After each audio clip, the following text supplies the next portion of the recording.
I'm Pam, and I'm going to show you how I put these shotgun shells onto this iconic bag of Tony C's from Dieselpunk.Ro. We have our piece of leather that I've already cut out, and that's the pattern piece there.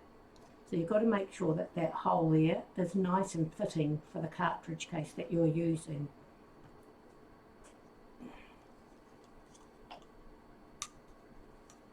It just sits on top nicely. This is a 12 gauge. You can use smaller ones. I would not, yep, you don't want anything bigger. Not that there is, but there we go. So I'll show you what we do next. Right, one of the things you want to make sure of is that when you're choosing your shotgun cases, that these brass bits are the same length. See how this one is slightly longer than that one?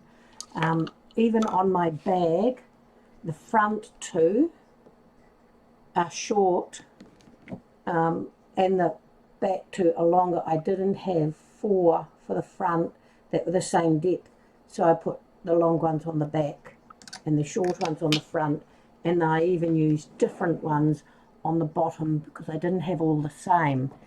When choosing the shells to use, you've got to be able to cut right up to this. So give it a squeeze. Most of the ones I tried I couldn't cut. These ones that I could squeeze, easy to cut. So I go like that. So all I did was cut them right up to the tip of those, right round.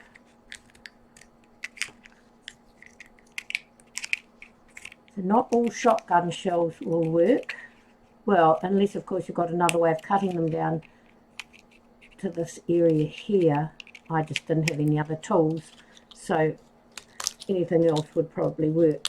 Right, so I'll cut those off here, and then you've got to trim them right back, because when you have a look on here, it sits here, so you really want the piece of this blue bit here not to come up to that, because if you actually have it going over there, these sharp bits can cut your thread, which happened on here. This was one I did on here, and it was a bit long. You can't see, but it's a bit mucky, but there, the thread was cut.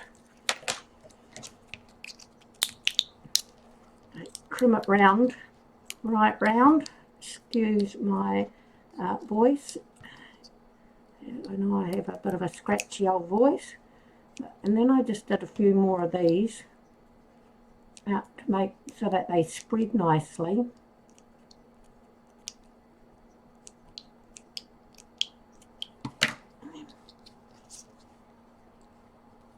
Of course you would dye your leather before, or stain or whatever you're going to do with your leather before you do this part here, but don't do any of your edges or anything, because I do that at the end afterwards. And then just push these down like that. Give it a good old rub on here. You can actually put it on a hot plate, which would actually melt them slightly.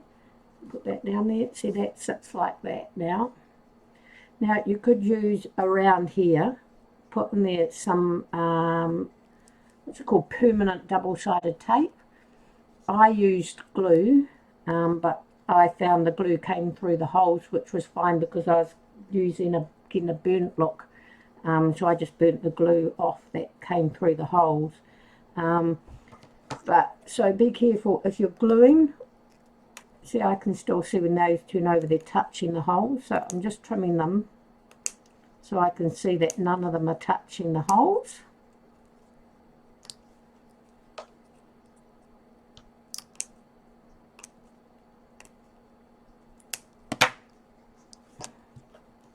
Down like that.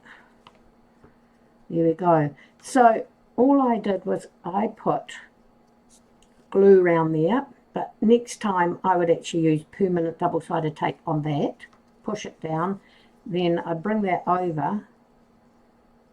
I'd have permanent double-sided tape on here as well, and I'd make sure I match up my holes, give it a squeeze, like that.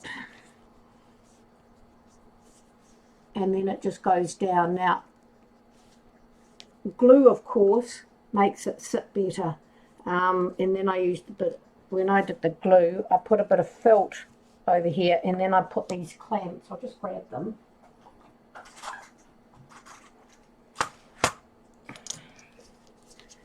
So I put them there. I've just pretend I've glued all around there, pushed that down, bring that up, match up my holes.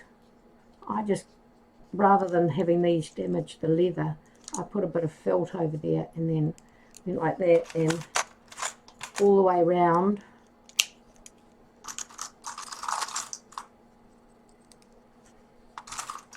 I actually did it up to here as well, up to here where the hole is, so that I could actually sand it all down.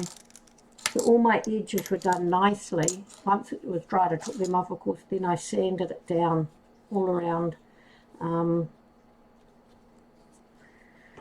did all the finishing, which gave the edges a really nice look. Can I get them in here? Gave the edges a really nice look. And I was pleased with the finished look, because and then it gets stitched on, of course, through the layer of the bag. Yes, I hope that helps, and I hope that gives you an idea of how you can do it. Thank you very much.